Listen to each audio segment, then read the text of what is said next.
when you study nursing, you have a lot of practicums. Compared to other courses, nursing you have many practicums. It's not just 1 or 2 in a year. So in that 3 years of nursing practicums, every practicum I got some experience. So one of it I remember, we were in this utilities closet with a senior nurse. So she was telling me, okay, Shahira, you need this for the dressing that you need to do later. She was telling me. I said, okay, this is, mind you, this is in the afternoon. It's not even night to say it's creepy or dark or whatsoever. I remember it was 2+, 3+ only. She was telling me, nurses was in and out at that moment. It was a very small room, just for utilities, to take out all the things we need for nursing. Then we will bend down at one of the bandage area. So by that, I remember that moment, there was no one else in the room, just me and her. Then she was telling me, because she told Shahira, you understand? Before I can respond, right in the middle of both of us, we are sitting close to each other, like shoulder to shoulder, we are wrist close. Middle of both of us, a voice, high pitch. It responded to what she asked. I really don't feel good. Is there anyone here? What did you find? You are listening to Supernatural Confessions. I started shaking. She looked at me, I looked at her. And she asked me back, you heard it? I just did this. I couldn't even open my mouth because it was so loud. It was like, there is another person in between the both of us. It was that loud. I looked at her, I really started shaking when I heard that voice. Because all these years of me having my experiences wasn't voices. Suddenly I heard a voice that there's no physical appearance right in front of me. And then she told me, okay, don't tell this to anyone. Keep it within yourself. Let's not let anyone know about this, okay? Go out, you just be normal. She told me that, but she went out, she shared with all the other nurses there. And I'm looking at her like, okay, you share, let me share with my friends. So I went to share with my friends. She immediately ran to all her nurses to share the story. From then, I never entered utilities room alone. Even with her, I told myself, go in a group. I don't want to hear any other voices coming from there. It's creepy. So that's one practical. Another one was isolation wards.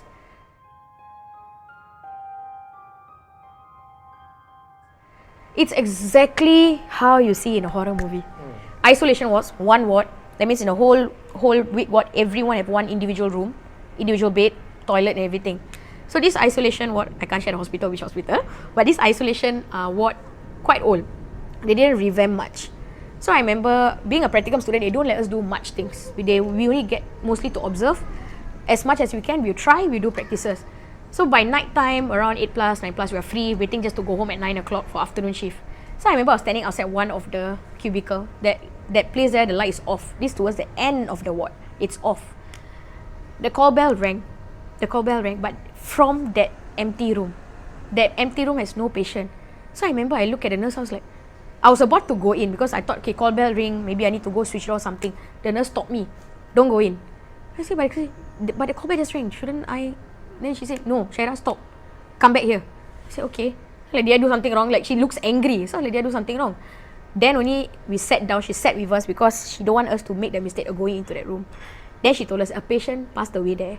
But from that moment the patient passed away, he didn't leave the room. So whoever stayed there sees him. Whoever comes the area will see him, hear him and whatsoever, get disturbed and all that. So to prevent that, they closed off that room. They closed it off. The same day I remember someone actually called. We need a place for isolation. Oh sorry, the ward is full. They will just say it's full. They actually have room behind. But they will not, no matter whatever case, they will not give that room to anyone. Because they know people get disturbed. The call bell went off. And I'm looking at it like, then how? Never mind. From the nurses station, they silent it off. They just silent it off. I was like, okay.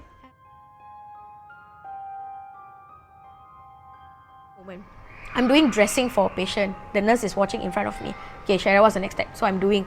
Beside me is that basin and the mirror. The patient is facing the nurse. His back is facing me. While I'm doing the dressing, I heard the tap came on. So I look. The tap is on, but I can't move because I'm sterile. I can't do anything. So I look at the nurse. I did this and I'm like, then she like, it's okay. Just use your elbow, switch it off.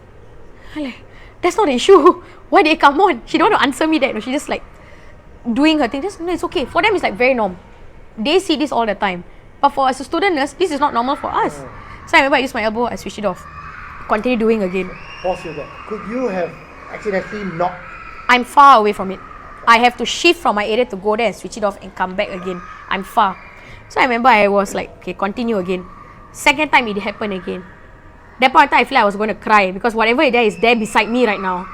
So I'm like, I look at it, then I look at the nurse. I didn't have to say a word.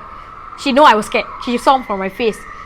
Then she like, okay, Shahira, wait. She came, changed the position, she stood beside me instead. She switched it off, she stand there. You continue now. I look at her like, okay. I was really praying in my heart because it felt weird. There's not a soul beside me, and this kind of basin is, you need that force to push it open. You can't push it open just by wind or whatever it is. Metal tap, how does it go on its own? Is that a kind of hospital tap where there's a very long handle? Yes. Okay. It shouldn't open easily. It's meant for us to use our elbow and go, and it's heavy. It's not very lightweight or what. It just came on. So when I saw that, I was like, okay, no, I cannot. So just to double check, it came on not that the tap is still in the off position but water comes out. You're telling me that the actual handle of the tap moved. Yes, it The moved. faucet. Moved. It moved and water was coming out from it.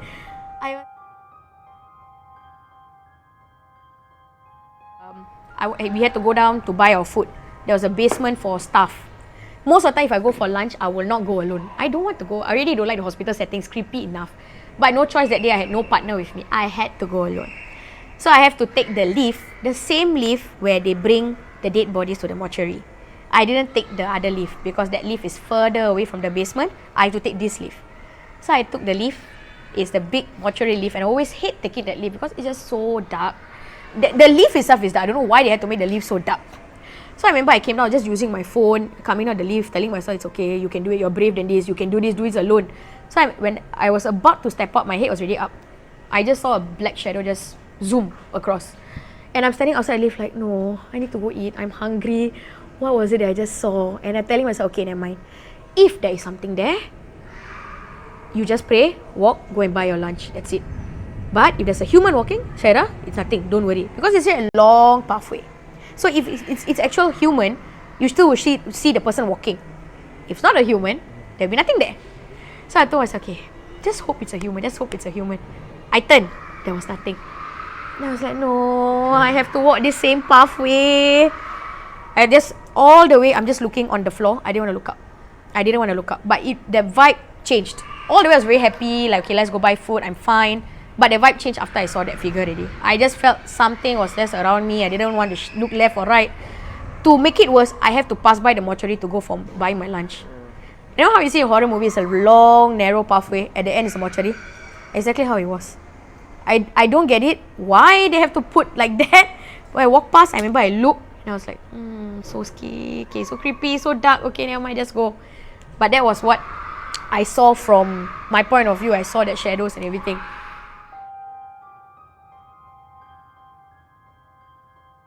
Okay, in nursing, we call this last resort. If you're showering a dead patient, in nursing terms, we call it last resort.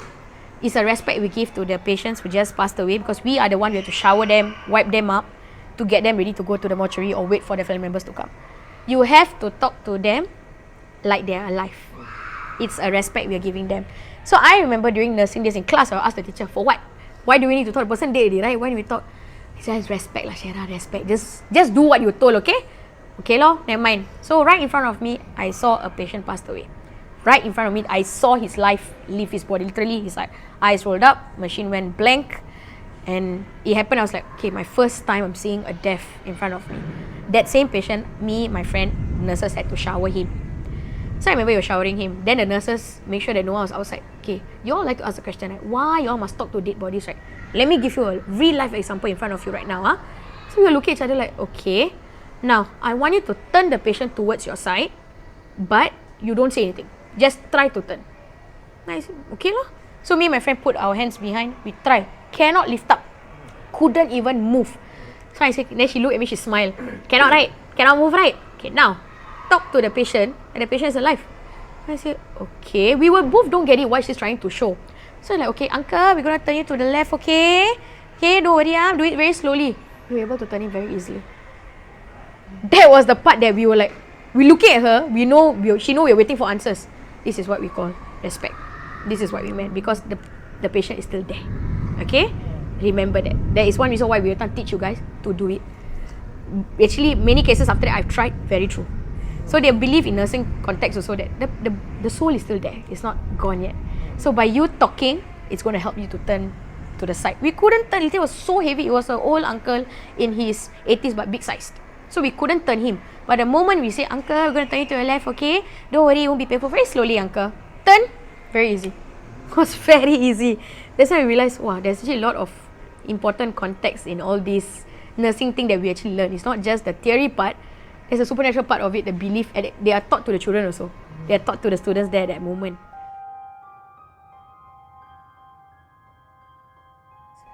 Then there's a lot of time where patients will give you signs, and as nurses you will know. In a supernatural context, you will know that this patient is going to pass away tonight. Because these patients are the kind, let's say, very moody, very angry uncle, angry auntie, don't like anyone come near them. But the day before they passed away, they'll be very sweet. Thank you so much for taking care of me. It means a lot. So we will be like, first time we will be like, wah, auntie understand, we're very nice to them lah. But as time go by, when you see more cases, you realize that means they're going to pass away soon. It's like their last time. They want to be grateful for everyone. It's like they know already.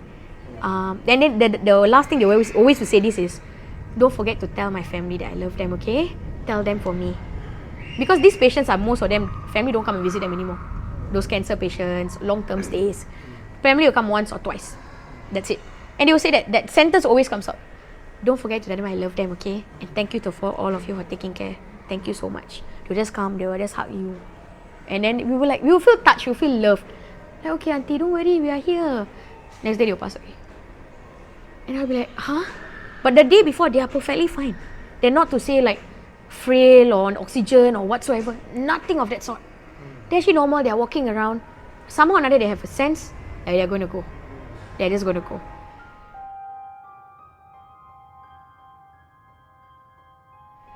Then we have patients who can see things.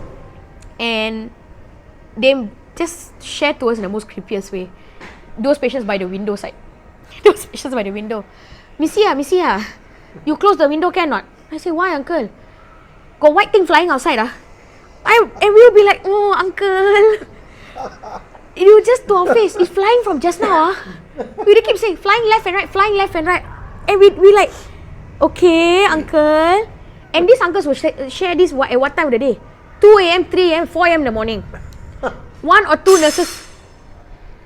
1 or 2 nurses will be walking around at that time. And then only will come and tell us these kind of things. And we will be like, oh, we have to close the window. Hala, uncle, nothing lah, nothing. But when you're closing the window, you feel that vibe is different. You will know it. But we won't look. We will tell ourselves, don't look, just close it. Just close it. So we'll close our window. We just close it. Then uncle like, Missy, thank you. That thing disturbing me from just now. You will be like, huh?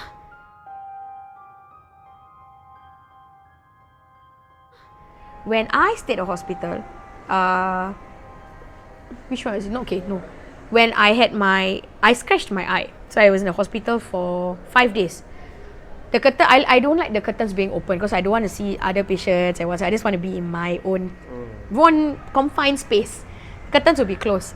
And at night, being a nurse myself, I know nurses are not going to walk left or right or whatsoever.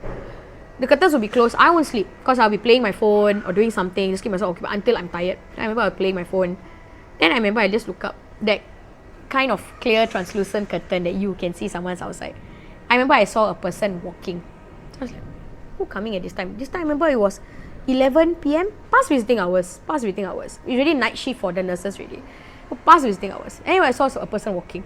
But again, really out of a horror movie. You know how the slow, steady walk, head tilted down, slow, steady walk. It was that. But I can't tell the shape whether it's uniform or whatsoever. But it's a female because I can see the hair. It's a female so walking. I'm looking like, okay.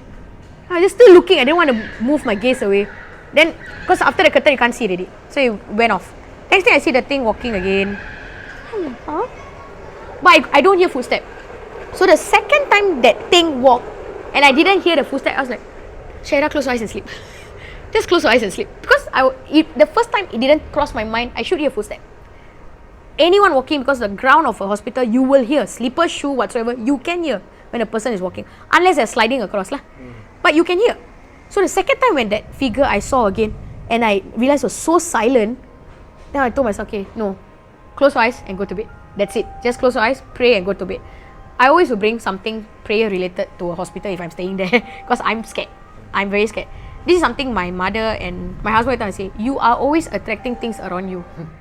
My husband will scold me. You being curious. Your curiosity is the problem here. Because you're curious, you want to know what is it. You want to know what is it. It's going to come after you after that, for sure. You are listening to Supernatural Confessions.